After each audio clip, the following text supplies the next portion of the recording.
L'ennemi procède par guérilla pour surprendre nos forces de défense et de sécurité. Et qui dit guérilla dit mobilité, furtivité. Et la seule parade que les forces de défense et de sécurité doivent garder en mémoire est la vigilance. L'ennemi n'est pas au-delà de notre portée.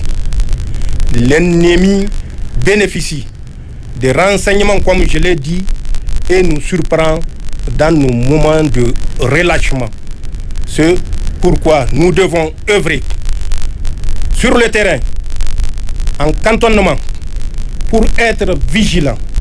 La vigilance doit être une permanence au sein des forces de défense et de sécurité qui sont structurées, organisées pour que les missions s'exécutent de façon rotative et de nature à permettre à chaque instant à des troupes fraîches d'être à l'avant-garde pour sécuriser l'ensemble de notre territoire. Je l'ai dit, l'État ne faillira pas. Certes, face aux besoins, on a l'impression que beaucoup n'est pas fait. Mais je vous rassure, et la haute hiérarchie militaire est consciente des efforts que ne cesse de fournir l'État nigérien pour garder notre pays debout.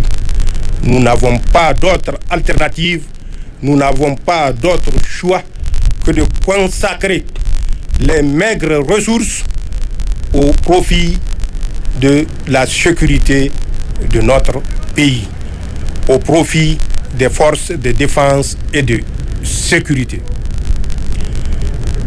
Peut-être certains diront que nous aimons pointer du doigt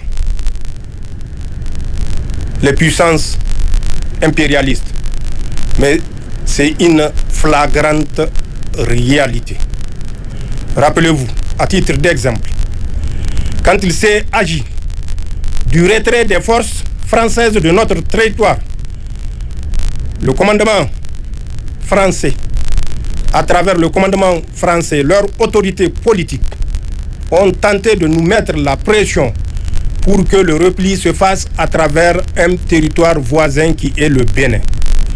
Nous savons quelle est cette intention qui se cache derrière la volonté de se retirer au Bénin à un jeu de pierre de notre territoire. Nous avions dit que le retrait des troupes françaises se fera par le territoire tchadien, à travers une grande partie du territoire national, mais pour déboucher sur le territoire tchadien et se diriger là où ils voudront.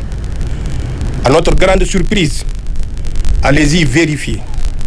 Aujourd'hui, là où je vous parle, à l'aéroport de Tourou, Tourou est un aéroport dont la piste fait 3300 mètres, 15-20 km tout au plus à l'ouest de Parakou.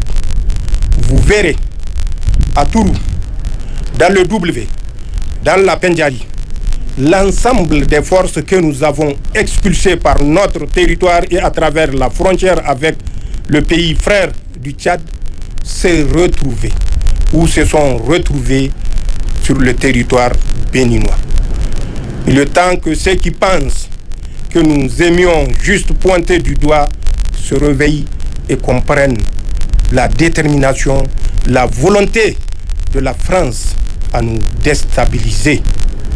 C'est une vérité et nous ne cesserons jamais de le dire. Rien qu'avant-hier, il y a un porte-hélicoptère amphibie qui s'appellerait Tonnerre qui a accosté au port autonome de Cotonou. À bord, c'est des milliers de soldats français. On vous dira que c'est un exercice. Mais combien de ports sont plus appropriés que le port béninois pour conduire ce type d'exercice?